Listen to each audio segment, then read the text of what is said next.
Building a multi-story house in cold climate areas requires more than just good design.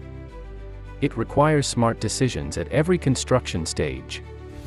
At the brickwork stage, always use strong cement sand blocks, proper mortar ratios, and ensure tight joints to reduce heat loss and moisture penetration, especially during rain, fog, and snow conditions. As we move to plastering, weather protection becomes critical. Plaster should be applied when temperatures are controlled, and curing must be done carefully to avoid cracks caused by cold air or excess moisture. During the skimming stage, quality materials and smooth application are essential. This not only improves interior comfort but also helps prevent condensation, which is common in cold environments. Finally, modern finishing plays a huge role in thermal performance.